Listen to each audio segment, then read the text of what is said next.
لا حول ولا قوة إلا بالله العلي العظيم اللهم صل على سيدنا محمد وعلى آل سيدنا محمد وبارك وسلم أعوذ بالله من الشيطان الرجيم بسم الله الرحمن كيف كانت قراءة النبي صلى الله عليه وسلم فقال كانت مدا مدا ثم قرأ بسم الله الرحمن الرحيم يمد ببسم الله ويمد بالرحمن ويمد بالرحيم رواه البخاري. الحمد لله والصلاة والسلام على رسول الله صلى الله عليه وسلم. السلام عليكم ورحمة الله وبركاته. الحمد لله আল্লাহ তাআলার দরবারে শুকরিয়া, পবিত্র কোরআনের ফজিলত পর্ব ইখলাস শরীফের 2191তম হাদিস থেকে আমরা আজকে পড়ব। প্রথম হাদিস হযরত কাতাদা রাদিয়াল্লাহু তাআলা থেকে, উনি বলছেন হযরত আনাসকে প্রশ্ন করা হয়েছিল কাইফা কানাত কিরাআতুন নবী সাল্লাল্লাহু আলাইহি ওয়াসাল্লাম, রাসূল করিম সাল্লাল্লাহু আলাইহি ওয়াসাল্লামের কোরআন শরীফ তেলাওয়াত কেমন ছিল। ফাকালা, তিনি উত্তরে বললেন কানাত মাদ্দান মাদ্দা, মানে কানাত কিরাআতুহু মাদ্দান মাদ্দান, তিনি টেনে টেনে পড়তেন, মত করে করে পড়তেন। তো সব সব সব জায়গায় মত করতেন নাকি যেখানে মদ আছে সেখানে। সুম্মা করা, তারপরে উনি উদাহরণ হিসেবে বললেন বিসমিল্লাহির রহমানির রহিম, যেমন উনি বিসমিল্লাহ পড়তেন, ইয়ামুদ্দু বিবিসমিল্লাহ, বিবিসমিল্লাহর মধ্যে আল্লাহ মত করতেন, অবির রহমান মিমের মধ্যে টানতেন, ইয়ামুদ্দু বির রহিম, হ্যাঁ তাকে টান।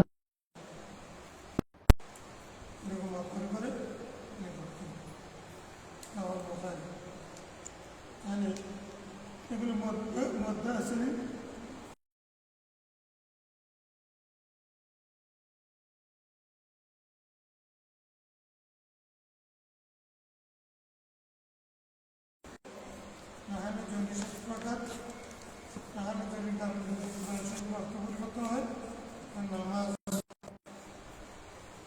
ফাসাদ হবে।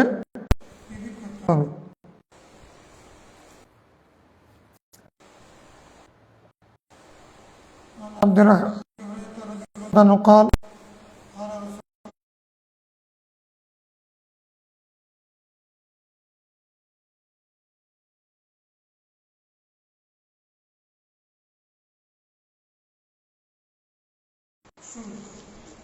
সুর দিয়ে মানুষের পড়ার জন্য যেভাবে অনুমতি দিয়েছে, সুন্দর করে পড়ার জন্য, সুর দিয়ে পড়ার জন্য, কোরআন শরীফ পড়ার জন্য যেভাবে অনুমতি দিয়েছে, তার কোনো বিশেষের অন্য কোনো অনুমতি কোরআন শরীফ সুর করে পড়ার জন্য দিয়েছে।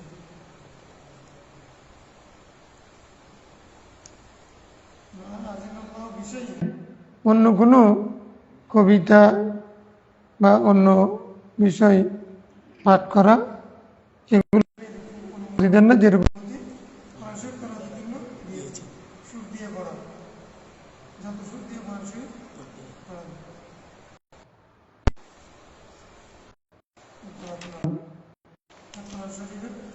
ফজিলত।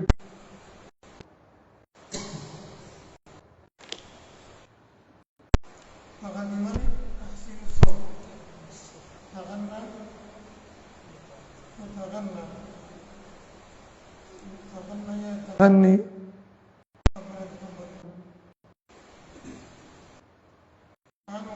قال رسول الله صلى الله عليه وسلم ما أذن الله لشيء ما أذن لنبي حسن الصوت حسن الصوت কোরআন ইয়াজহারু বিহি ইউহসিনু বিহি। আল্লাহ তাআলা কোন নবীকে কোন বিষয়ে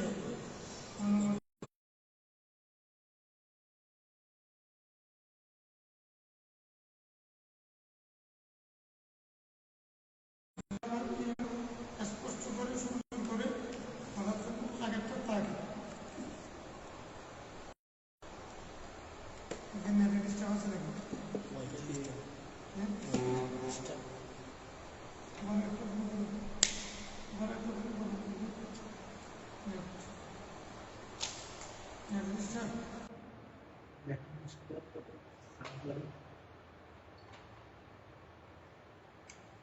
চার্জ তোমাকে আগে দিতে বলছিলাম লাইভ। ঘরে ফোন করো তো, নেট চালু আছে কিনা দেখুন।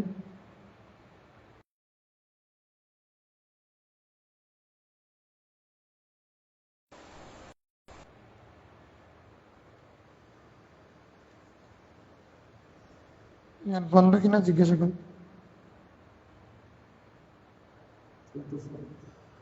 হ্যাঁ, লাইসা মিন্না লাইসা মিন্নি, এরকম হাদিস তো এক এক জায়গায় এক এক রকম।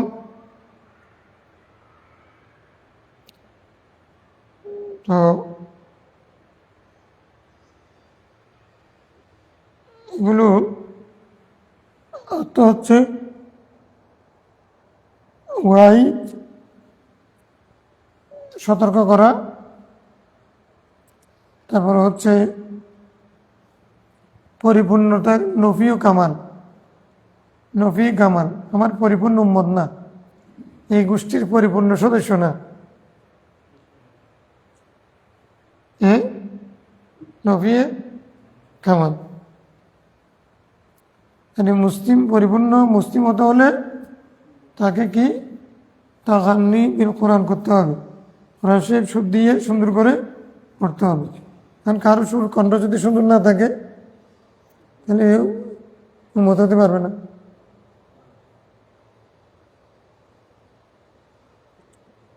এখন যার কণ্ঠ সুন্দর নেই সে কি করবে? তাহলে তাগান্নি বিল কোরআন মানে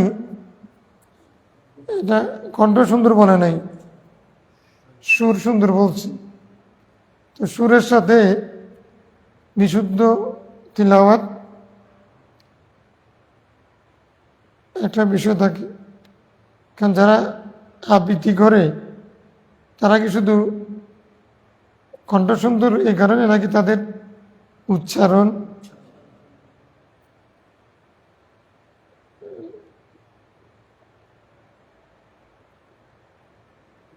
মাখরাজ সবগুলো ঠিক থাকে?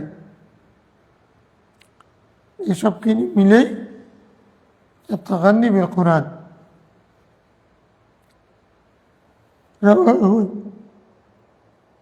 বুখারী লাইসা মিন্না মান লাম ইয়াতাগান্না বিল কোরআন, যে ব্যক্তি কোরআন শরীফ সুন্দর করে পড়বে না, সুর দিয়ে পড়বে না, সে আমাদের অন্তর্ভুক্ত নয়, মানে সে পরিপূর্ণ উম্মত নয়।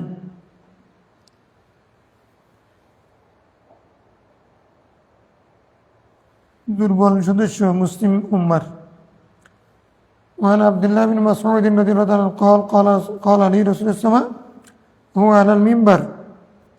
সৈয়দনা আব্দুল্লাহ বিন আব্বা মাসউদ রাদিয়াল্লাহু আনহু বলছেন, আমাকে রাসূল সাল্লাল্লাহু আলাইহি ওয়াসাল্লাম একদিন মিম্বরে বসা অবস্থায় এই কথা বলেছেন, ইকরা আলাইয়া, তুমি আমাকে শোনাও, তুমি একটু তেলাওয়াত করো আমার সামনে একটু।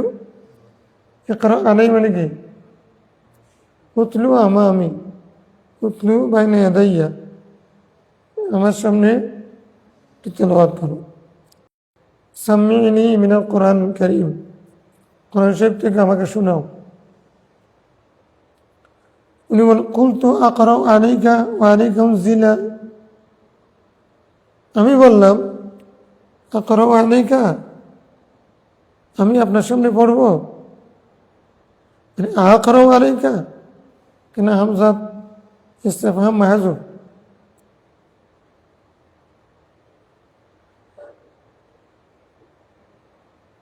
আমি কি পড়ব, আমি পড়ব, বাংলাতে যেমন কি বললেও প্রশ্ন হয়, আবার ভাষার শৈলীর কারণে প্রশ্ন বোঝা যায়। আমি কি পড়ব আপনার সামনে, আবার আমি পড়ব আপনার সামনে, তাহলে কি না বললেও প্রশ্নবোধক হতে পারে। আরবির মধ্যে একই রকম আকরাউ আলাইক, আকরাউ আলাইক মানে এটার অর্থ হচ্ছে আকরাউ আলাইক, আমি পড়বো আপনার সামনে। অকদ উনজিলা আলাইক, কোরআন শরীফ নাযিল হয় আপনার প্রতি, আপনি হলেন সাহাবে কোরআন, আমি আপনার সামনে কি পড়বো, আমি আপনার সামনে কোরআন শরীফ তেলাওয়াত করতে পারবো, আমি এটার জন্য যোগ্য? মানে তাজ্জুব হয়ে প্রশ্ন করেছে, আর সোয়াল তাজ্জুব। রাসূল সাল্লাল্লাহু আলাইহি ওয়াসাল্লাম বলছেন ইন্নী উহিব্বু আন আসমাআহু মিন গায়রি,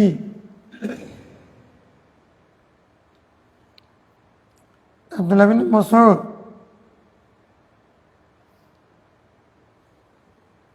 তুমি পড়বে, তুমি আমাকে কোরআন শরীফ শোনাবে। কেন না আমি পছন্দ করি অন্যের থেকে কোরআন শরীফ শুনতে, সামায়াত কোরআন আমার খুব পছন্দ। আমি তো তেলাওয়াত করি, সেটা যেমন পছন্দ, অন্যদের থেকে শোনা সেটাও পছন্দ, প্রিয়। কারাতু সূরাত আন-নিসা, তো হযরত আব্দুল্লাহ বিন মাসউদ বলছেন আমি সূরা নিসা পড়তে শুরু করলাম। তার মানে ওনার মুখস্থ, ওনার কি মুখস্থ। অন্যদের জন্ম হওয়ার আগে উনি তখন হাফেজ, মুহাদ্দিস, মুফতি হয়ে গেছেন।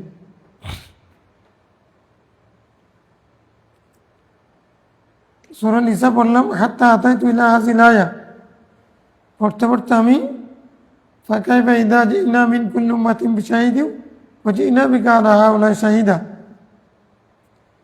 আমি সূরা নিসার এই আয়াত পর্যন্ত আসলাম।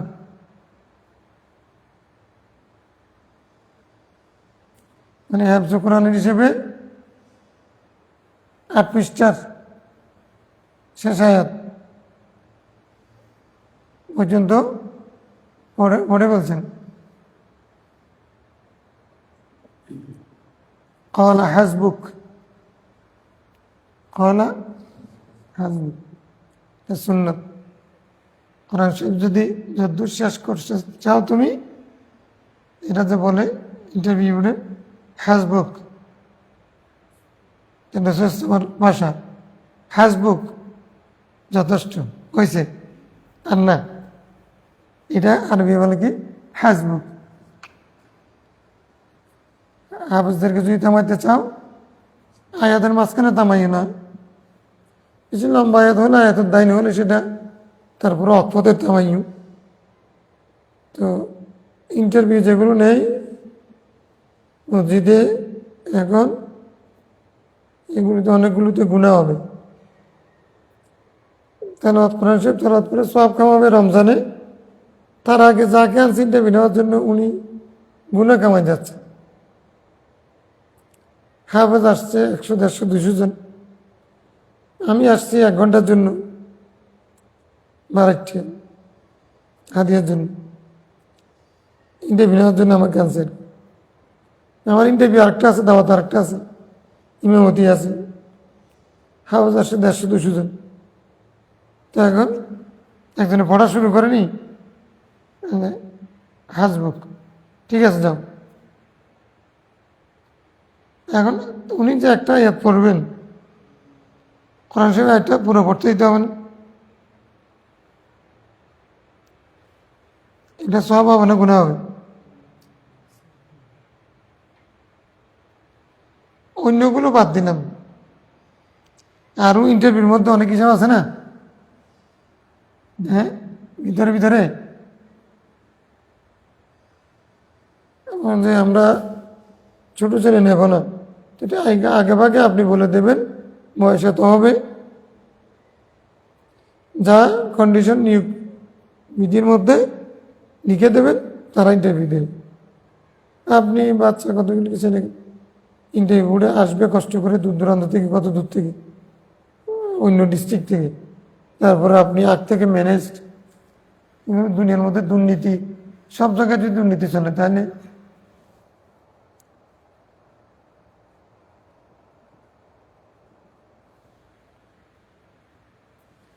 ইসলাম কোথায় যাবে?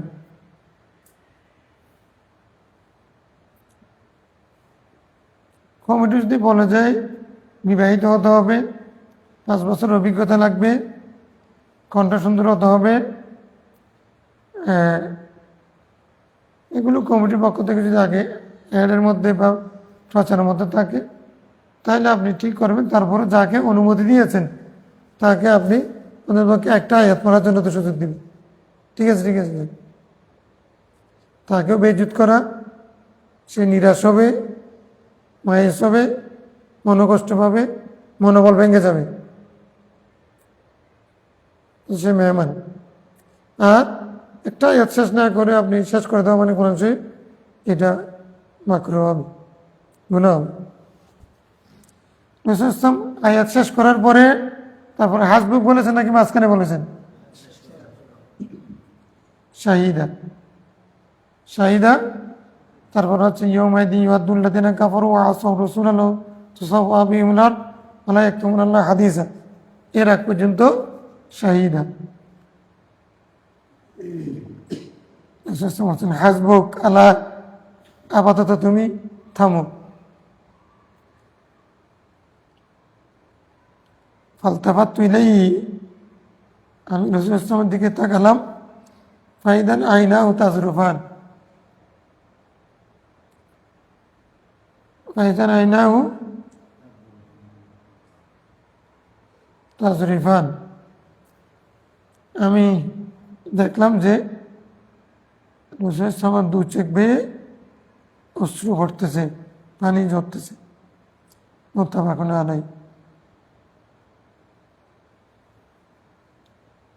মানে এটা হচ্ছে খুশির কান্না, দায়িত্ববোধ থেকে কান্না। না, তখন কেমন হবে যখন আমি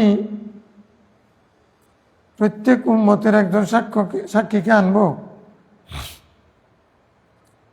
আর আপনাকে তাদের সাক্ষী হিসেবে আনব, তখন কেমন হবে?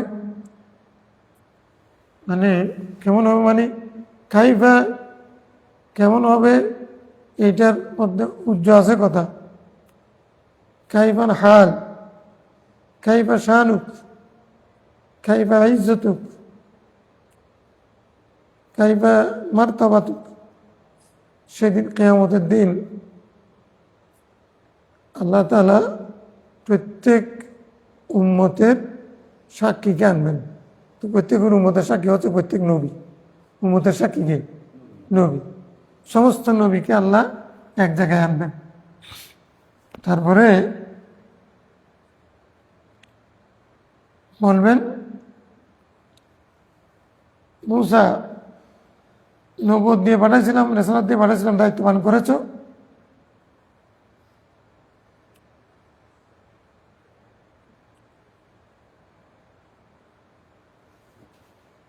বলবেন করেছি। সাক্ষী কে?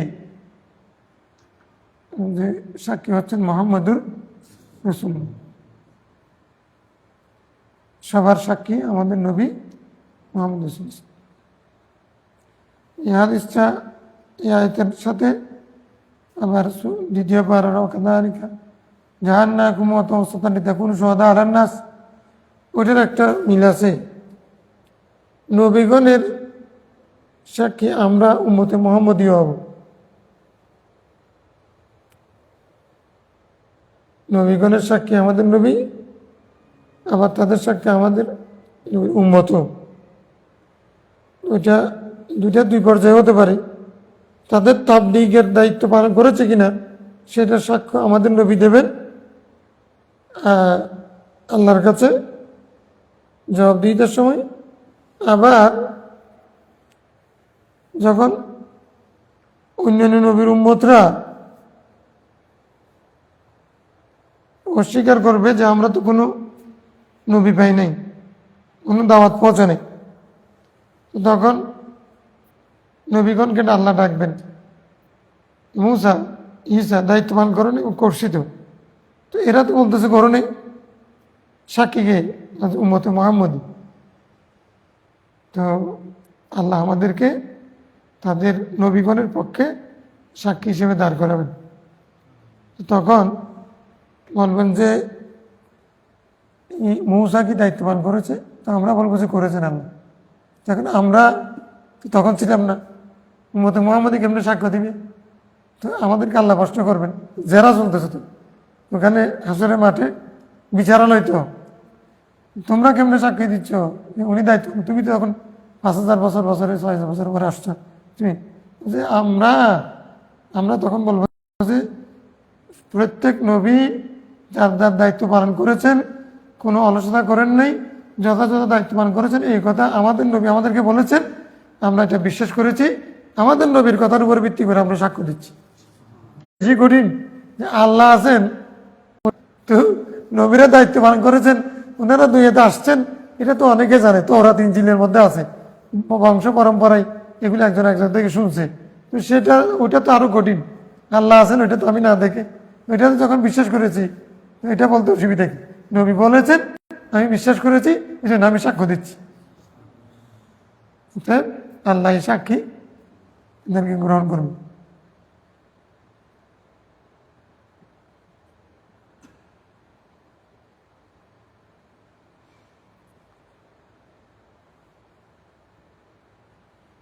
وعن انس رضي الله عنه قال قال رسول الله صلى الله عليه وسلم لأبي بن كعب,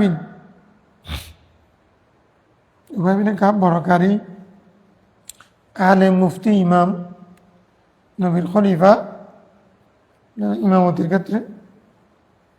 আনাস বলছেন রাসূল ইরশাদ করেছেন, একদিন উবাই বিন কাবকে বললেন, ইন্নাল্লাহ আমারানি আন আকরা আলাইকাল কোরআন, উবাই আল্লাহ আমাকে নির্দেশ দিয়েছেন আমি যেন তোমাকে কোরআন শোনাই।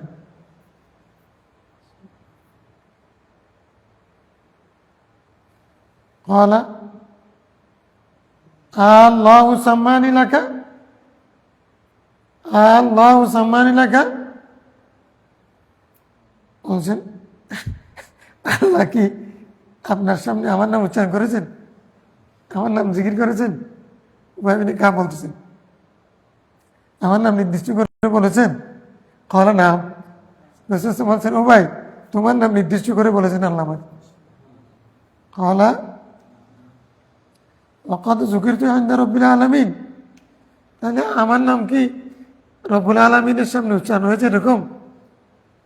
কলা নাম, হ্যাঁ ও ভাই তোমার নাম উচ্চারণ হয়েছে। ফাজারাফাত আইনাহু, তখন তার দুই চোখ দিয়ে পানি বের হচ্ছে।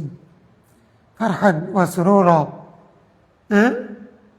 ফারহাও ওয়া সুরুরা, খুশিতে আনন্দে।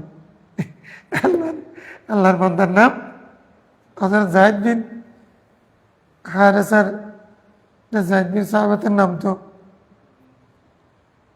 যায়েদ বিন হারেসা, যায়েদ বিন হারেসার নাম কোরআনের মধ্যে সরাসরি আসছে, আর এটা গায়রে মতরুর মধ্যে আল্লাহ বলছেন হযরত উবাই বিন কাবের নাম নিয়েছেন।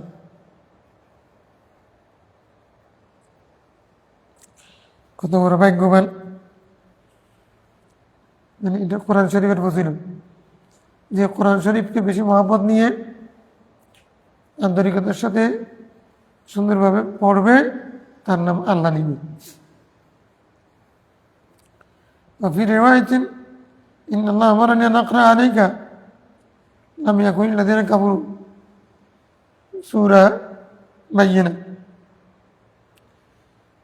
আল্লাহ আমাকে নির্দেশ দিয়েছেন আমি যেন তোমার সামনে সূরা বাইয়িনা পড়ি। ক্বালা ওয়া সাম্মানি আল্লাহ আমার নাম নিয়েছেন? কলা না ফাবাকা, তখন তিনি কান্না করলেন খুশিতে। মুত্তাফাকুন আলাইহ। عن ابن عمر رضي الله تعالى عنه قال نهى رسول الله صلى الله عليه وسلم أن يسافر بالقرآن إلى أرض العدو متفق عليه। আব্দুল্লাহ বিন ওমর রাদিয়াল্লাহু থেকে বর্ণিত হাদিস বলেন, উনি বলেন যে রাসূল সাল্লাল্লাহু আলাইহি ওয়াসাল্লাম কোরআন শরীফ নিয়ে দুশমনের দেশে সফর করতে নিষেধ করেছে। কোরআন শরীফ নিয়ে দুশমনের দেশে শত্রু রাষ্ট্রে এনিমি কান্ট্রি ভ্রমণ করতে নিষেধ করেছেন। মুসলিমিন লা তুসাফিরু বিল কোরআন, মুসলিমের রাওয়ায়াতের মধ্যে আছে কোরআন শরীফ নিয়ে তোমরা ভ্রমণে যাই না। মাইন্নি লা আমানু আয়ানালাহুল আদু, কেননা আমি এই বিষয়ে নিরাপদ না যে তারা তোমাদের শত্রুরা তো কোরআন শরীফটা নিয়ে ফেলবে। কোরআন শরীফ এটা কেন এখনের যুগে না, তো প্রথম যখন কোরআন শরীফ নাযিল হয়েছে, যখন কোরআন শরীফ কয়েক কপি মাত্র লেখা হয়েছে, তখন এইগুলো নিয়ে যদি তারা কোরআন শরীফের মানে হার্ড কপি নিয়ে যদি শত্রুর দেশে যায়, তারা যদি সেগুলো নিয়ে ফেলে, তাহলে কোরআন শরীফ তো তখন বেশি ব্যাপক আকারে নিবদ্ধ হয় নাই। তো এখন মুসলমানরা কোরআন শরীফ হারা হয়ে যাবে, এটা কঠিন ছিল তখন।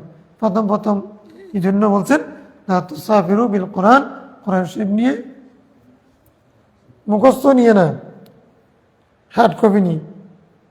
মুখস্থ নিয়ে গেলে কি কোরআন শরীফ বেইজ্জত করতে পারবে, নিয়ে ফেলতে পারবে? পারবে না। হার্ড কপি নিয়ে আস্ত কোরআন শরীফ নিয়ে যেতে নিষেধ করেছেন তখনকার দিনে।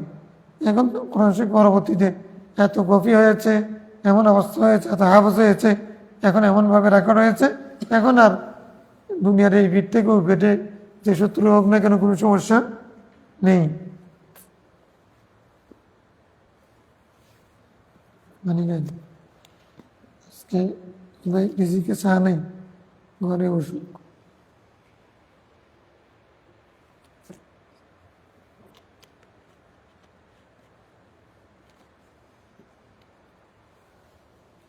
الفصل الثاني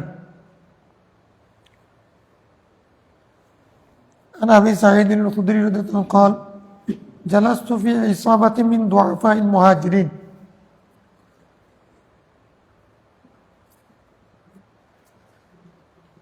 وإن بعضهم ليستتر ببعض من العري وقارئ يقرأ علينا إذ جاء رسول الله صلى الله عليه وسلم فقام علينا فلما قام رسول الله صلى الله عليه وسلم سكت القارئ فسلم ثم قال ما كنتم تصنعون؟ كنا نستمع إلى كتاب الله فقال الحمد لله الذي جعل من أمتي من أمرت أن أصبر نفسي معهم. قال فجلس وسطنا ليعدل بنفسي فينا ثم قال بيده هكذا وتحلقوا وبرزت وجوههم له وقال أبشروا يا معشر سعاليك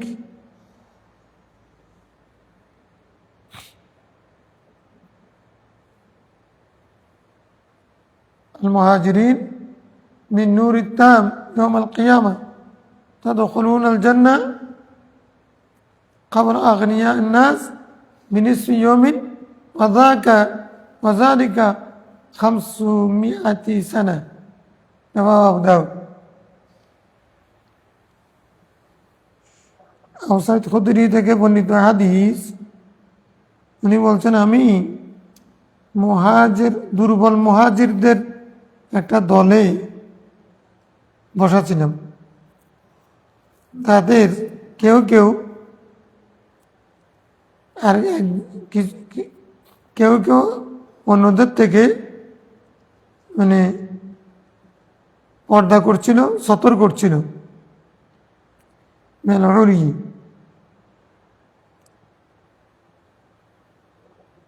মানে অর্থাৎ দুর্বল সাহাবী, তাদের কাপড় ছিল না যথাযথ, এজন্য একজন আরেকজনকে পেছন দিয়ে এরকম করে বসছিল।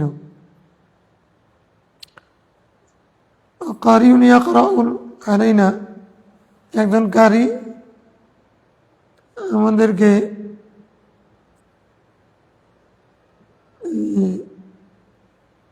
কারাত শোনাচ্ছেন ওই বৈঠকের মধ্যে। ঈদ যা আর রসুল ইসলামা, তখন হঠাৎ রসুল ইসলাম এসে আমাদের সামনে দাঁড়ালেন।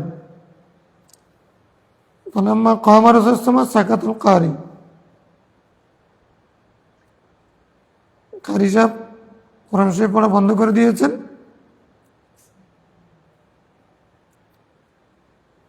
সুম্মা ক্বালা মা কুনতুম তাসনাউন, তোমরা কি করছিলে? কুলনা, আমরা বললাম, কুননা নাসতামিউ ইলা কিতাবিল্লাহ, আমরা আল্লাহর কিতাব শুনতেছিলাম, কোরআন শরীফের তেলাওয়াত শুনছিলাম। ক্বালা, রাসূল সাল্লাল্লাহু বললেন, আলহামদুলিল্লাহ, ওই আল্লাহর প্রশংসা, আল্লাযী জাআলা মিন উম্মতি, যিনি আমার উম্মতের মধ্য থেকে কিছু উম্মত, মান উমিরতু, যাদের সাথে মাআহুম, মান মাআহুম, যাদের সাথে আন আসবিরা নাফসি, আমি নিজেও বসার জন্য আদিষ্ট হয়েছি, আমি নিজেও সময় কাটানোর, ধৈর্য ধারণ করে সময় কাটানোর জন্য আদিষ্ট হয়েছি। কোরআন শরীফের আয়াতের মর্মার্থ।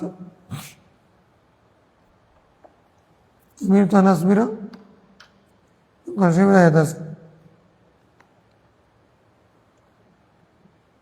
মানে এরা ধৈর্য ধারণ করে কোরআন শরীফ তেলাওয়াত করতেছেন, শুনতেছেন, আমিও তাদের সাথে সময় কাটানোর জন্য আদিষ্ট হয়েছি। সেই উম্মতের মধ্যে আমি, আল্লাহ আমাকে এনেছেন।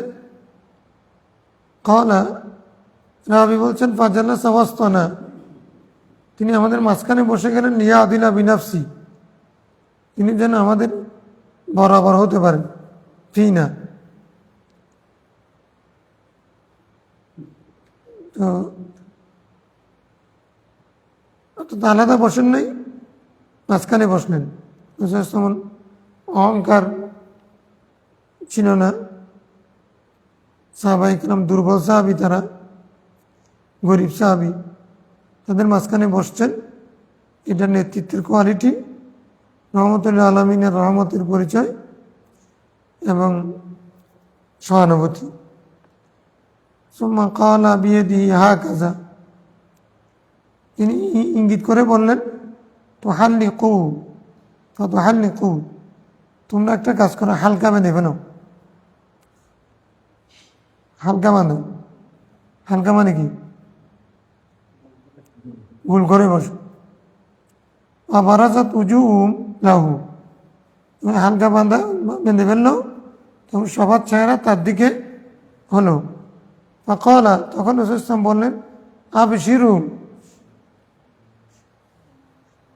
এ সাহাবীরা আমার, ইয়া মা'শারা সালিক, এ গরিব সাহাবীরা, মুহাজিরিন, মুহাজিরদের দুর্বল গরিব সাহাবীরা, তোমরা সুসংবাদ নাও, বি নূরিত তাম, এক পরিপূর্ণ আলোর প্রদীপের, ইয়াউমাল কিয়ামা, কিয়ামতের দিন।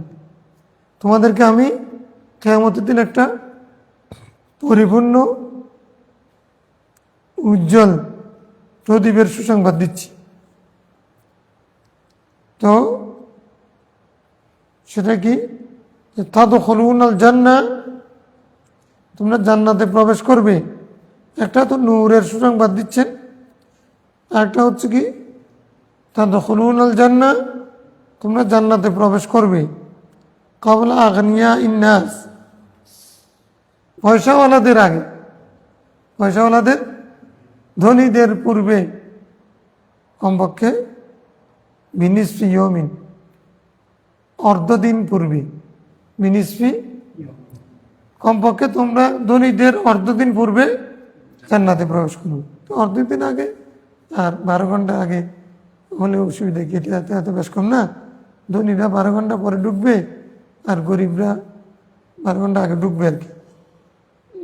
অজাদিকা খামসুমিয়াতি সানাতি, কিয়ামতের দিন মিশ্র ইয়ম, এটার পরিমাণ দুনিয়ার হিসেবে কত হবে? কয় বছর? 500 বছর। কয়শো বছর মানে কিয়ামতের 1000 বছর, একদিন মানে 1000 বছর। কিয়ামতের একদিন দুনিয়ার 1000 বছর, তাই নিশ্চয়ই 500 বছর। তার মানে গরিবরা ধনীদের 500 বছর আগে জান্নাতে প্রবেশ করবে। এতদিন ধনীরা কি করবে? হিসাব দিবে, ট্যাক্সের হিসাব আছে না? যার ধন বেশি তার হিসাব কম না বেশি? অ্যাকাউন্টেন্ট বেশি লাগবে না? খাতাও বেশি। তাইলে ধনীরা কিয়ামতের দিন গরিবদের 500 বছর পরে জান্নাতে প্রবেশ করে। ধনী হয়ে লাভ নাই, গরিব হইলে লাভ আছে। গরিব হয়ে লাভ নাই, না শুকর হল। ধনী হয়ে লাভ নাই, গায়ের মুনফেক হলে। মানে হলো এখানে হাদিসুল বাবের সাথে সম্পর্ক হচ্ছে, ওই গরিব সাহাবীরা একজন কারি সাহেব কেরাত পড়তেছেন, সবাই শুনতেছেন। ওই মজলিসে রাসূল ইসলাম গিয়ে বসেছেন। এমন তারপর হচ্ছে তারা যেহেতু কোরআন শরীফ তেলাওয়াতের মধ্যে সময় দিচ্ছেন, কোরআন শরীফ তেলাওয়াত করলে ধৈর্য দান করে বসা, কান পেতে শোনা, সেখান থেকে সওয়াবের আশা করা, হইচই না করা, নড়াচড়া না করা, এটার জন্য ধৈর্য লাগবে না? তো এটা করলে সওয়াব আছে। রাসূল বলছেন, উমিরতু আন আসবিরা বিনাফসি মাআহুম, মানে তাদের সাথে এরকম সময় কাটানোর ধৈর্য দান করে বসা, এই জন্য আমাকে আল্লাহ নির্দেশ দিয়েছেন।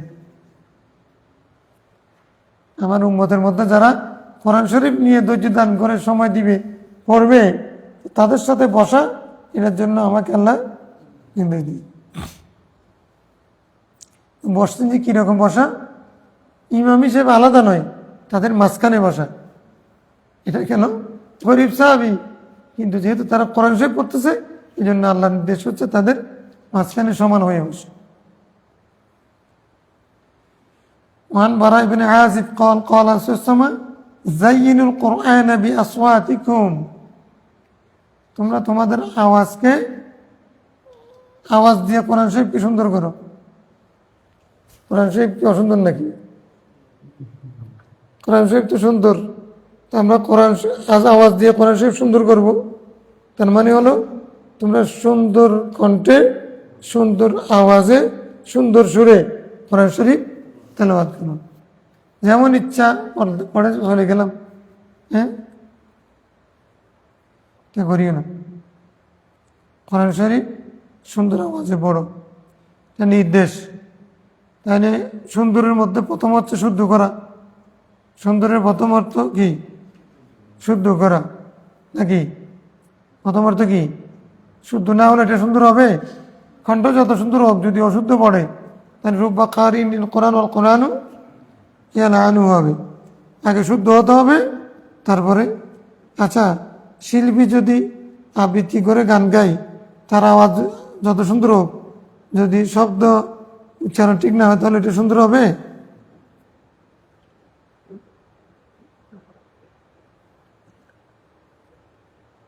আচ্ছা, শুদ্ধ করে সুন্দর করে তোমরা কোরআন শরীফ পড়ো, তাহসিনুস সাউত, এটা রাসূল ইসলামের নির্দেশ। রাওয়াহু আহমদ, আবু দাউদ, ইবনে মাজাহ ওয়া দারিমি। আন সাদ ইবনে উবাদা, তার মানে সুন্দর আওয়াজকে ইগনোর করা যাবে না। দাউদ আলাইহিস সালাম কণ্ঠ খুব সুন্দর ছিল, এই জন্য নদীর সাগরের মাছ পর্যন্ত জবর শোনার জন্য চলে আসতেন। এরকম তাহলে সুন্দর যারা তেলাওয়াত করে তাদের আলাদা ফজিলত আছে। মানুষকে দেখানোর জন্য হলে হবে না, আল্লাহর রাস্তায় পড়তে হবে। হাদিয়া পাওয়ার জন্য সুন্দর করলে, যত হাদিয়া আছে তত বেশি সুন্দর করবে। হাদিয়ার জন্য না, আল্লাহর রাস্তায় পড়তে হবে, হাদিয়া আসলে আসতে পারে। وعن سعد بن عبادة قال قال صلى الله عليه وسلم ما من امرئ يقرأ القرآن ثم ينساه إلا لقي الله يوم القيامة عاجزا رواه أبو داود الدارمي। সাদ বিন উবাদা রাদিয়াল্লাহু আনহু থেকে বর্ণিত হাদিসে রাসূল সাল্লাল্লাহু আলাইহি ওয়াসাল্লাম বলেছেন, কোনো ব্যক্তি কোরআন শরীফ পড়লো তারপর সেটা ভুলে গেল, এরকম যদি হয় কিয়ামতের দিন সে আঙ্গুল কাটা, জিহ্বা কাটা হয়ে উঠবে, যজমানি কাটা।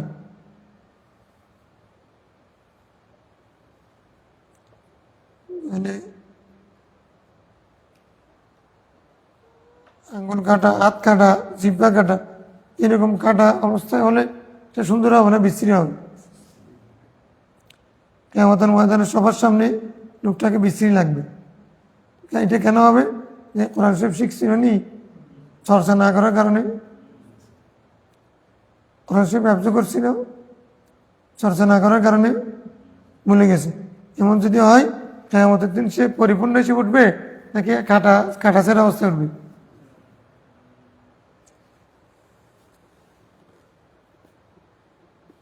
অঙ্গ প্রত্যঙ্গ কাটা ছেঁড়া অবস্থায় উঠবে, তাহলে বেশি লাগবে না?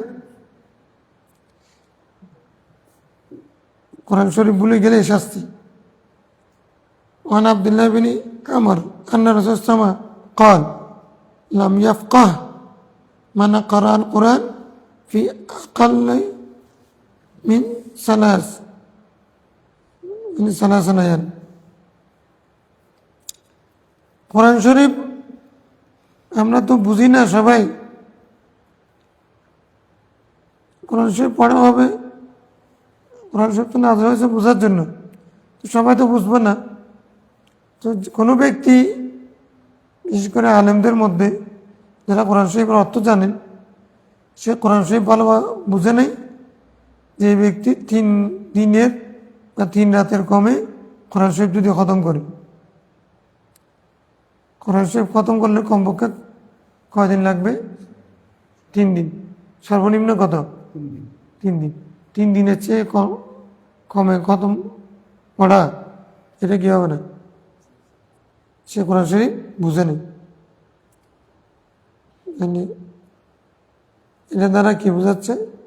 কোরআন শরীফ তেলাওয়াত করে ফেলেছে ঠিক, কিন্তু বুঝে নেই। না বুঝলে অসুবিধা কি? কোরআন শরীফ না বোঝার জন্য আসছে নাকি আল্লাহ কিন্তু তাকিনি বোঝার জন্য আসছে? 10 জনে যে এক খতম পড়ি 1 ঘন্টায়, এটা একটু যোগ দিয়ে দেখো তো, একজনে বললে কয় ঘন্টা লাগবে?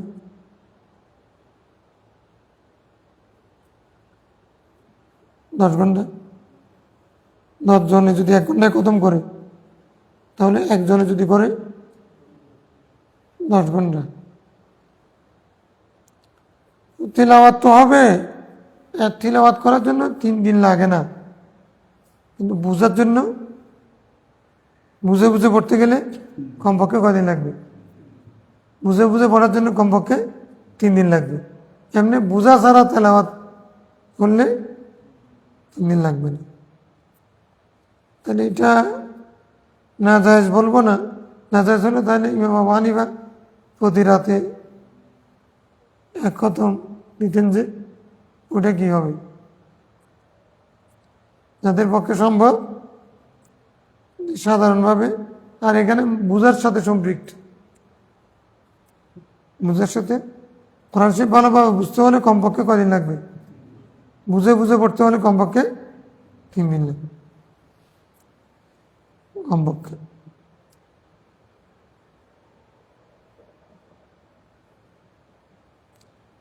লাম ইয়াফকাহ মান ক্বারা আল কুরআন ফি আকাল্ল মিন সালাস লায়াল ও সালাস ইয়াম। 3 দিনের কমে কেউ যদি কোরআন শরীফ খতম করে, সেই ব্যক্তি মানে কোরআন শরীফ বুঝলো না।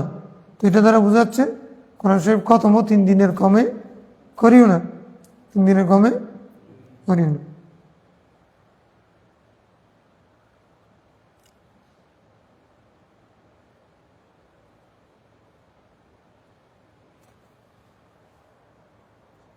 এরপরে কত? এরপরে হাদিস عن عقبة بن عامر قال قال رسول الله الجاهر بالقرآن كالجاهر بالصدقة والمسر بالقرآن كالمسر بالصدقة। যে ব্যক্তি কোরআন শরীফ স্পষ্ট করে পড়ে সে যেন স্পষ্ট যাকাত দেয়, আর যে ব্যক্তি কোরআন শরীফ কি করে কি মানে আনন্দের সাথে পড়ে সেজন্য আনন্দের সাথে দান করে। কেমন? ইসরার সিন দিয়ে মানে কি আনন্দের সাথে পড়ার। মুসির আসরার সদ দিয়ে হলে মানে হলো সীমালঙ্ঘন করা। আর সুরুর মানে কি আনন্দ না?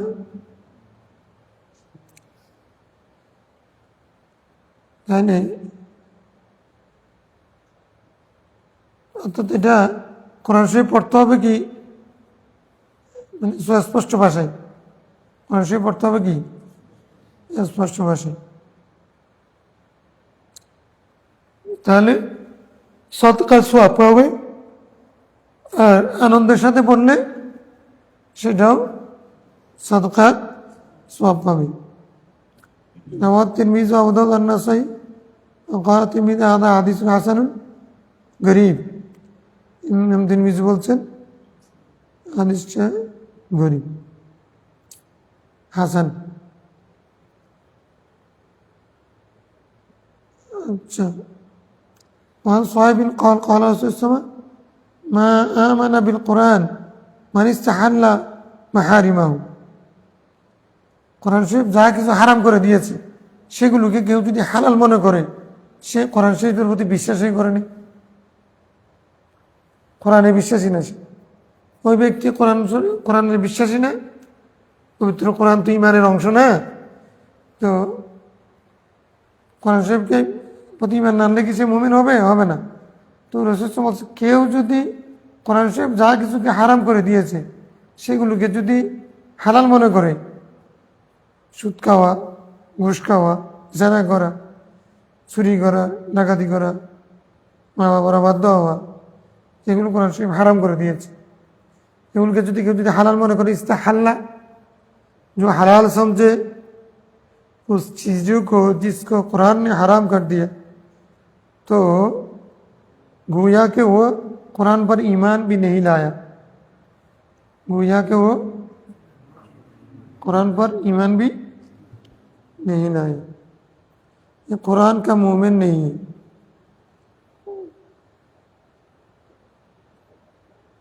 এখন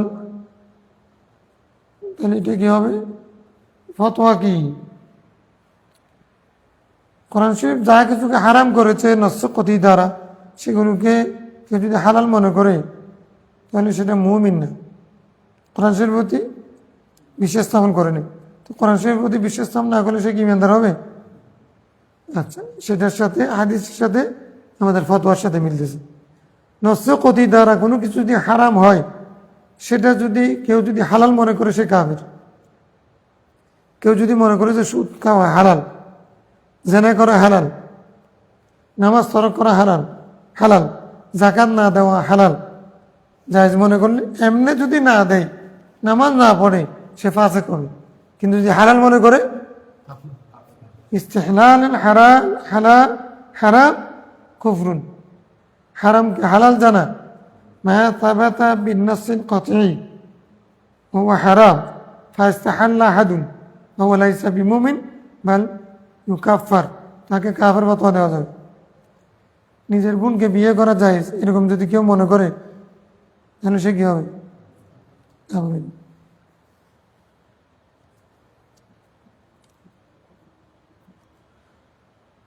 তিরমিজি রওয়ায়াত করেছেন, হাদিসের সনদ শক্তিশালী নয় বলেছেন। শক্তিশালী না হলেও অর্থ ঠিক আছে। ফতোয়া ঠিক আছে। وعن الليث بن سعد عن ابن أبي مليكة عن يعلى بن مملك أنه سأل أم سلمة عن قراءة النبي صلى الله عليه وسلم فإذا هي تنعت قراءة مفسرة حرفا حرفا. رواه الترمذي وأبو داود والنسائي. হযরত লাইস বিন সাদ ইবনে আবি মুলাইকা থেকে হাদিস বর্ণনা করছেন। উনি হযরত ইউলা বিন মুমলাক থেকে হাদিস বর্ণনা করেছেন। স্পষ্ট করেছেন তিনি ইউলা উম্মে সালামা রাদিয়াল্লাহু আনহাকে রাসূল ইসলামের কেরাত কেমন ছিল, তখন হযরত উম্মে সালামা কেরাত কেমন ছিল ওইটা প্র্যাকটিক্যালি বোঝাচ্ছেন। তানআতু কিরাআতান মুফাসসারাতান হারফান হারফান। রাসূল ইসলাম কি করতেন? কেরাত পড়তেন মুফাসসারাতান, স্পষ্ট করে। কিরকম? স্পষ্ট করে কেরাত পড়তেন, হারফান হারফান, এমনভাবে স্পষ্ট করতেন যে প্রত্যেকটা হরফ বোঝা যেত। রাসূল ইসলামের প্রত্যেকটা হরফ মুফাসসারাতান মানে কি? মুবায়্যানাতান, মানে মাজহুরাতান, জাহরান, মানে এটা স্পষ্ট করে। তাফসীরের একটা স্পষ্ট করে না? রাসূল ইসলামের এমনভাবে সুস্পষ্টভাবে পড়তেন যে প্রত্যেকটা অক্ষর বোঝা যেত। হারফান হারফান। আলহামদুলিল্লাহি রাব্বিল আলামিন আর রহমানির রহিম মালিকি ইয়াউমিদ্দিন, মানে প্রত্যেকটা হরফ বোঝা যেত।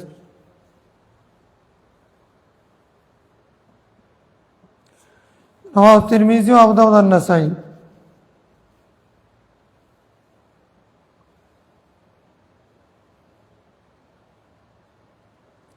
এখানে হযরত উম্মে সালামা এটা হয়তো বর্ণনা দিয়েছেন রাসূল ইসলাম তানাআতু মানে তাসিফু, উনি বর্ণনা দিলেন কিরকম যে রাসূল ইসলাম কেরাত পড়তেন এটা সুস্পষ্টভাবে হরফ হরফ করে, অথবা উনি নিজে পড়ে প্র্যাকটিক্যালি সেটা বুঝে দিয়েছেন।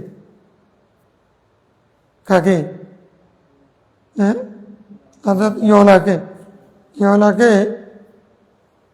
বুঝে দিয়েছেন যে উনি নিজে পড়ে রাসূল ইসলামের কেরাতটা নিজেই তেলাওয়াত করে বুঝে দিয়েছেন, অথবা বর্ণনা দিয়েছেন। দুটো হতে পারে। وعن ابن جريج عن ابن ابي مليكة عن ام سلمة قالت كان رسول الله يقطع قراءته, রাসূল ইসলাম তার কেরাতকে তক্তি করতেন। তক্তি শেয়ারের ভাষায় তক্তি মানে যেখানে কাফিয়া আছে কাফিয়াতে শেষ করা, কাফিয়া কাফিয়া করে পড়া, বাহারের নিয়ম মানা, ঠিক না? কি 16টা বাহার আছে না, বাহার অনুযায়ী পড়া। তো এখানে কোরআন শরীফ তক্তি করা মানে প্রত্যেকটা আয়াতের মধ্যে নিঃশ্বাস ফেলা, প্রত্যেকটা আয়াতের মধ্যে নিঃশ্বাস ফেলা, মানে কেটে কেটে পড়তেন। কেটে কেটে পড়া মানে কি? আমরা 2 সূরাতে পড়তাম আলহামদুলিল্লাহি রাব্বিল আলামিন আর রহমানির রহিম মালিকি ইয়াউমিদ্দিন, এরকম পড়তে পারি। এটা তক্তি না, এটা হলো ওয়াসাল। একটা কি? আলহামদুলিল্লাহি রাব্বিল আলামিন আর রহমানির রহিম মালিকি ইয়াউমিদ্দিন ইয়্যাকা না'বুদু ওয়া ইয়্যাকা নাস্তাঈন। আচ্ছা, মানে প্রত্যেকটা আয়াতের মধ্যে নিঃশ্বাস ফেলে এটাকে তক্তি বলে। এটা কি বলে? তক্তি। এভাবে করে পড়তেন, এটা সুন্নাহ। এটা কি? তো বলতেছেন তো এখানে, আমি কেন বলবো? ইয়াকুলু আলহামদুলিল্লাহি রাব্বিল আলামিন, এটা সরাসরি আছে তো হাদিসের মধ্যে না? সুম্মা ইয়াকিফু, তারপরে অক্ষ করতেন। আলামিন আর রহমানির রহিম না বলে অক্ষ করে ফেলতেন, নিঃশ্বাস ফেলতেন। সুম্মা ইয়াকুল, তারপর বলতেন الرحمن الرحيم وقف করতে ثم يقف আবার وقف করতে رواه الترمذي وقال ليس اسناده بمتصل لأن ليس روى هذا الحديث عن ابن أبي مليكة عن يعلى بن مملك عن أم سلمة وحديث ليس أصح এক্ষেত্রে লাইসের হাদিস আসাহ কিন্তু হাদিস সহি নয়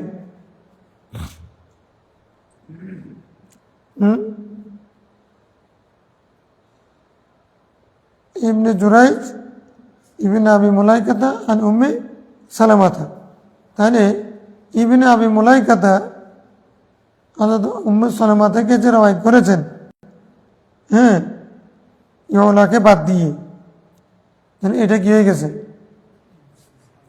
মোরসাল মক্তু হয়ে গেছে মাঝখানে রাবি বাদ পড়েছে তো লাইস যেটা আগের হাদিস যেটা তোমরা পড়েছো আগেরটা কি পড়েছো হানি লাইস এটা হলো ইবনে জুরাইজ দুই হাদিসও আসছে না দুই হাদিসের মধ্যে প্রথম হাদিসটা কি আসাহ যে এখানে ওখানে ওখানে রাবি বাদ পড়ে নেই এখানে গিয়েছে কারণ কি হযরত ইবনে আবি মুলাইকাতা মা উম্মে সালমাকে পান নাই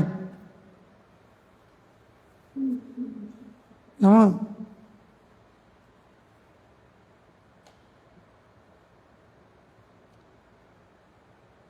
আচ্ছা শেষ ফসলে আসছি না আমরা ফসল তো এটা তৃতীয় ফসল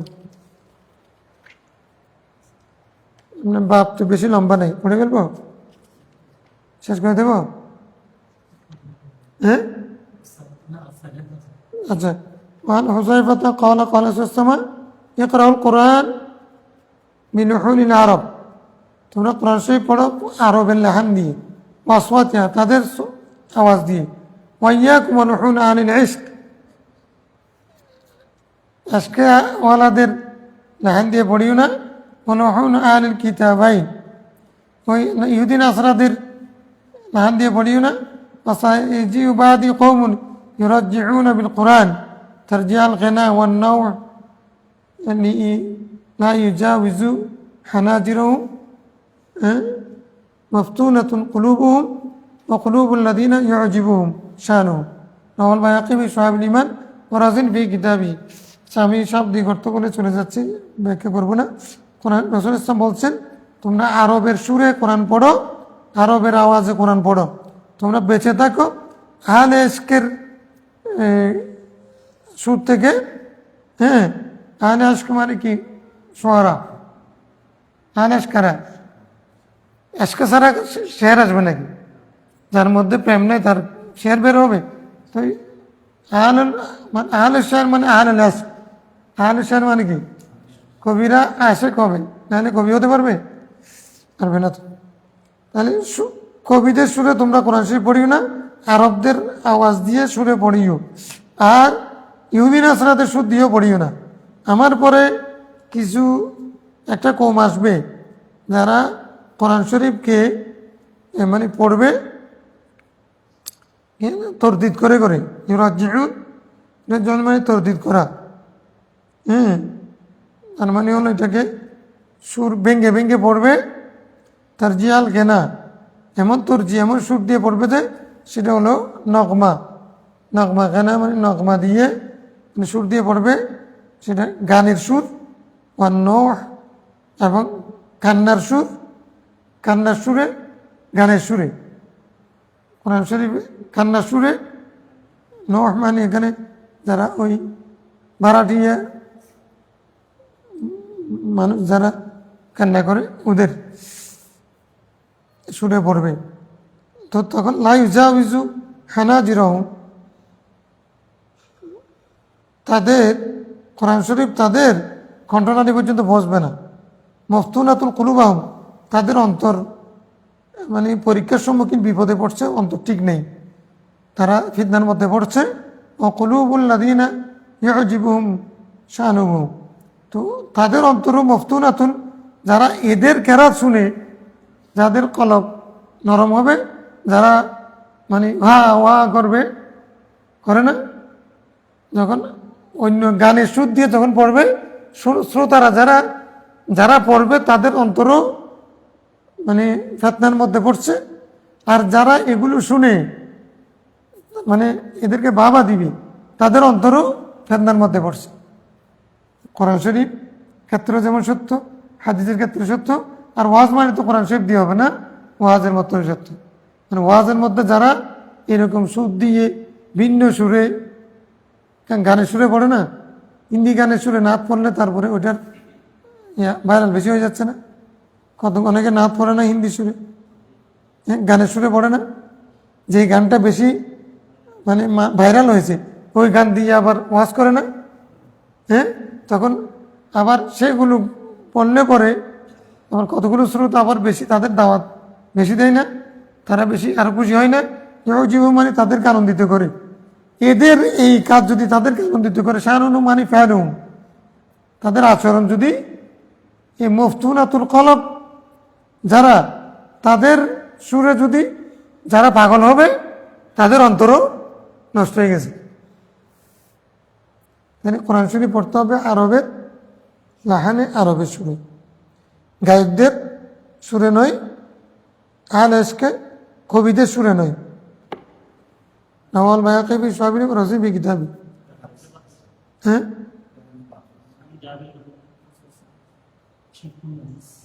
আচ্ছা, আন জাবির ক্বালা খারাজা আলাইনা রাসূলুল্লাহ সাল্লাল্লাহু আলাইহি ওয়াসাল্লাম ওয়া নাহনু নাকরাউল কোরআন।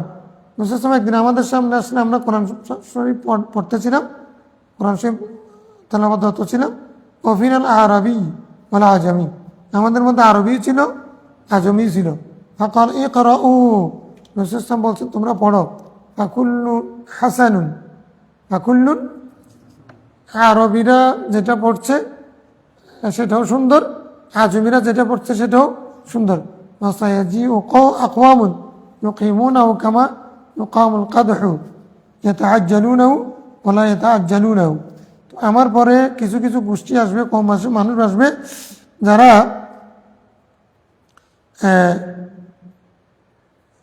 কোরআন শরীফ পড়বে কামা ইউকামুল কাদহু, যেভাবে তোমার কাদহুন, কাদহুন মানে পাত্র, কেমন যেভাবে পাত্রকে রাখা হয়, ইয়াতাআজ্জালুনাহু ওয়া লা ইয়াতাআজ্জালুনাহু, তারা দ্রুততর পড়বে, ওয়া লা ইয়াতাআজ্জালুনাহু, ধীর স্থিরে পড়বে না। তাহলে কিছু কম আসবে, ইউকিমুনাহু, ইউকিমুনাহু মানে ইয়াকরাউনাহু আর কি, তারা কোরআন শরীফ ইউবালিগুনা আমালাল কিরাআহ, মানে কোরআন শরীফ কিরাত পড়বে, কোরআন শরীফ পড়বে কি জন্য?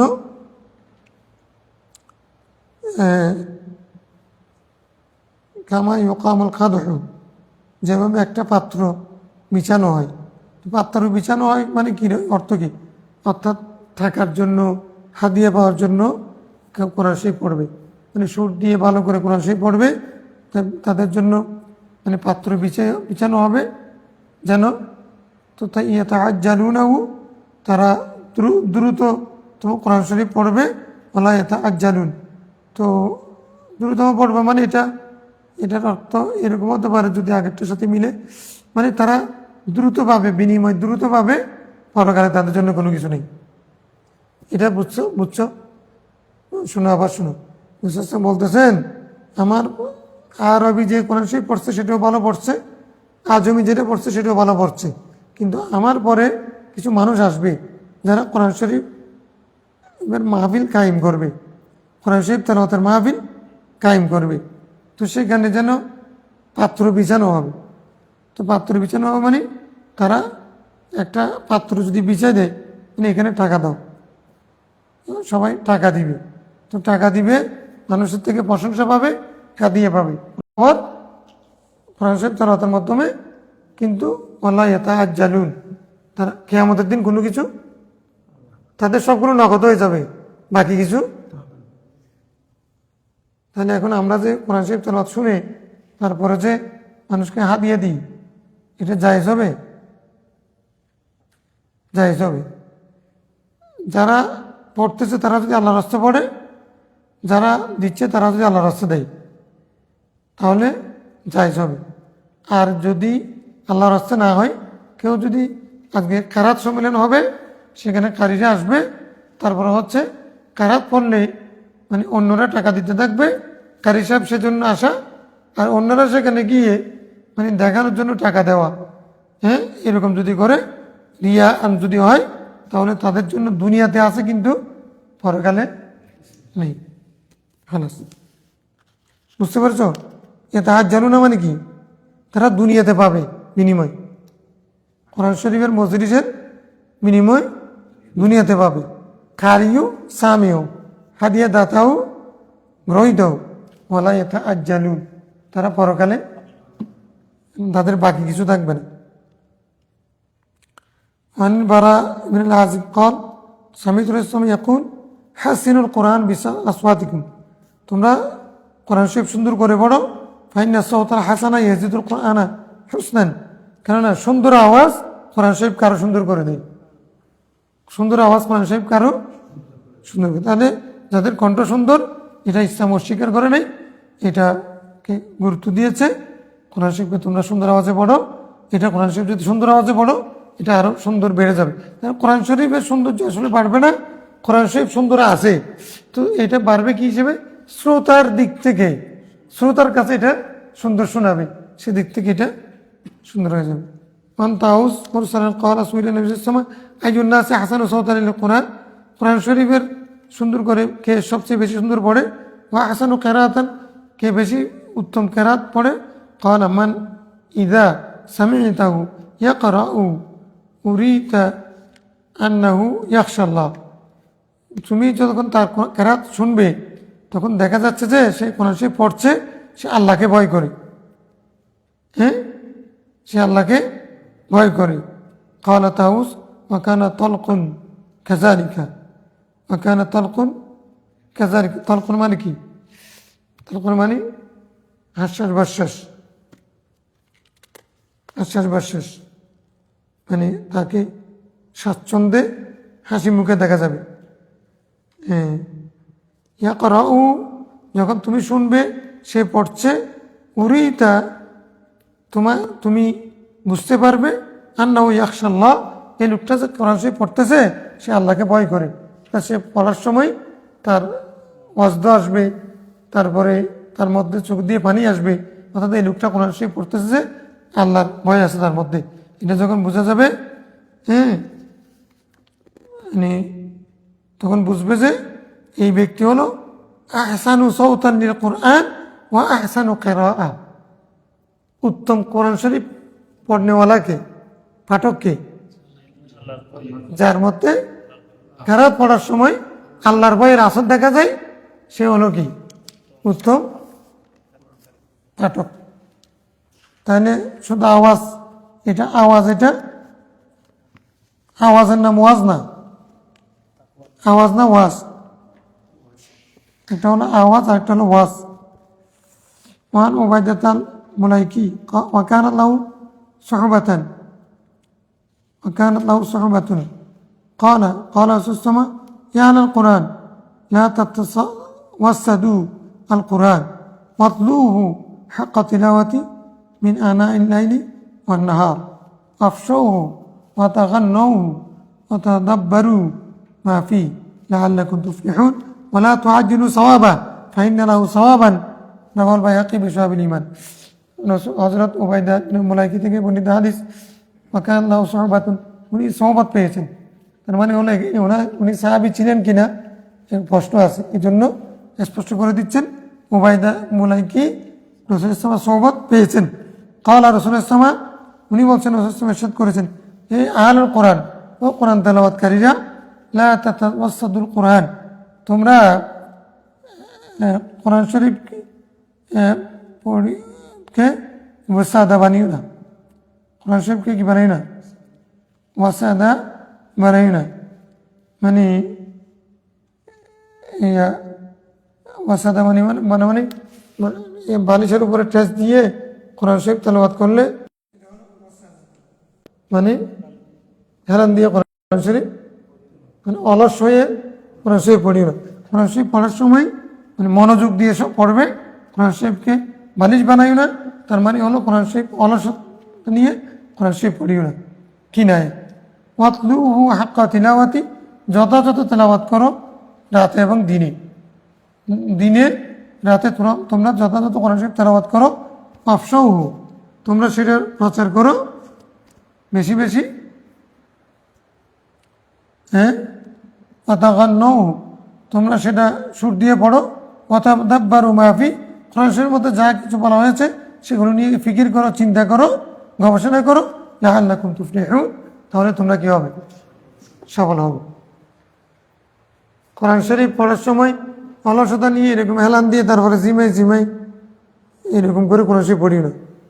তো তুমি যেটা পড়বে সেখানে আল্লাহ কি বলতে চেয়েছেন সেটা বোঝার চেষ্টা করলে, তাতাব্বুর করলে, তাহলে তুমি কি অলসতার সাথে কোরআন শরীফ পড়তে পারো? তাহলে কোরআন শরীফকে বালিশ বানাই না, মানে অলসতার সাথে কোরআন শরীফ পড়িও না, তেলাওয়াত করিও না।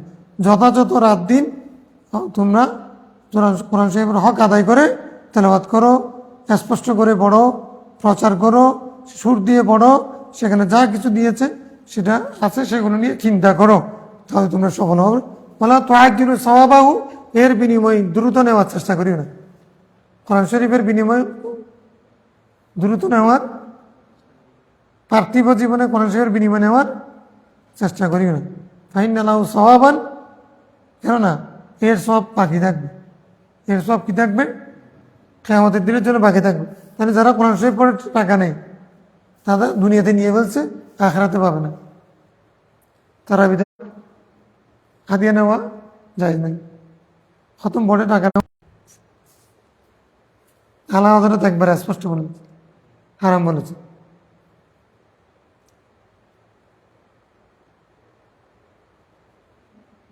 যারা নিয়ে ফেলছে পরকালে নেই, এখন কি করবো? হ্যাঁ, উজরা তারা তো জায়েজ আছে, এটা যদ্দূর দরকার অতটুকু জায়েজ আছে। মুতাআখিরিনরা ফতোয়া দিয়েছেন, নাইলে মানে দেখতেছে কোরআন শরীফ তেলাওয়াতকারী পাওয়া যাবে না, হাফেজ পাওয়া যাবে না। এই জন্য তাহলে তার মানে হলো যার পক্ষে না নেওয়া সম্ভব সেই ব্যক্তি না নিলেই উত্তম। তার তেলাওয়াত বেশি কবুল হবে যে ব্যক্তি দুনিয়াতে এর বিনিময়ে কোনো কিছু নিবে না। আর দাবি করে নেওয়া এটা জায়েজ হবে না, সবাই একমত। এত টাকা দিতে হবে তাহলে তারা পড়বো, নাইলে আমি নেই। এত টাকা দিলে আমি যাব মাহফিলে, নাইলে আমি নেই। এত মাইল কর্ণফুলির ব্রিজের আগ পর্যন্ত এত টাকা, এটা আছে তো, ওইটা লিখিত আছে আমার। ও লিখিত কোনো কাজ করা ঠিক না। আল্লাহ বলছেন কোনো ব্যবসা বাণিজ্য করলে লিখে ফেলবা, রাখতবু তো উনি লিখে রাখছেন। এই জন্য যারা লিখে রাখছেন আর কি, কর্ণফুলির ব্রিজ পর্যন্ত এত টাকা, কর্ণফুলি পর্যন্ত এত টাকা, কর্ণফুলি পার হইলে এত টাকা, ফটিয়ে পার হইলে এত টাকা, এটা নির্দিষ্ট আছে, জানেন? তাহলে উনি যাবেন, ম্যানুয়াল দ্বারা দিবেন, ঠিক আছে, এত ঘন্টা ওয়াজ করবেন, এত টাকা দিতে হবে, গাড়ি পাঠাতে হবে, খাবার এরকম বলতে হবে। এগুলো সব লিখিত ছাপানো আছে, চিন্তা করতে হবে না সাহাবা দাওয়াতকে। তো সেই হিসেবে ওয়াজ, সেই হিসেবে তারাবি এত টাকা। অনেক হাফেজ আমি ইন্টারভিউ দিছি, ভরে আসে নাই, ওটা আরো ভালো মসজিদ। তো মসজিদ কোনটা খারাপ হবে?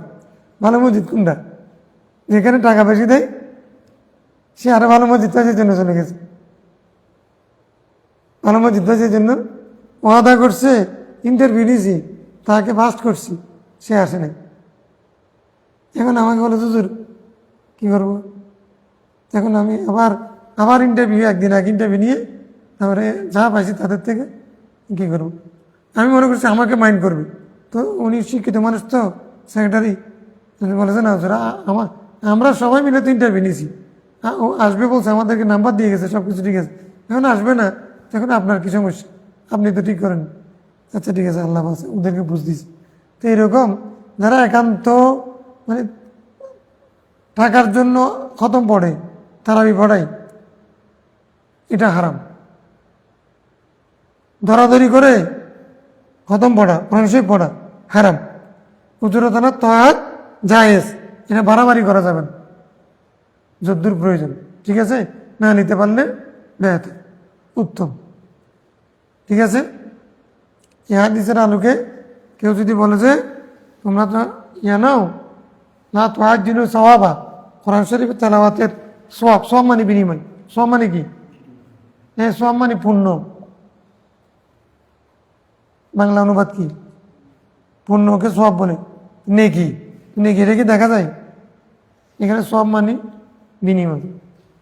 মানে দুনিয়াতে নিলে ওটা বিনিময়টা দেখা যাচ্ছে টাকা, আর আখেরাতে অনেকে তো হিলা করতেছে এমনি, যারা নাজায়েজ ফতোয়া দেয় ওরা আবার বেশি নেই। কি টাকা লিস্ট করে তোলা যাবে না, কেমনে তোলা যাবে? এমনি আমরা একটা বাক্স দেবো নি, বাক্সতে যার যার ইচ্ছা ফেলে যাবে, বাক্স দেবো, বাক্সতে ফেলে যাবে। এমনি লিস্ট করে তোলা না জায়েজ, বাক্সতে ফেললে জায়েজ। আরেকটা কি, আরেকটা সুরত যায় কিরকম, হাফেজদেরকে আপনারা যাওয়া যেদিন খতম শেষ হবে সেদিন মোলাকাত করবেন, মোলাকাত করে যারগুলো তা সে নিজে নিজে দিয়ে দিবে।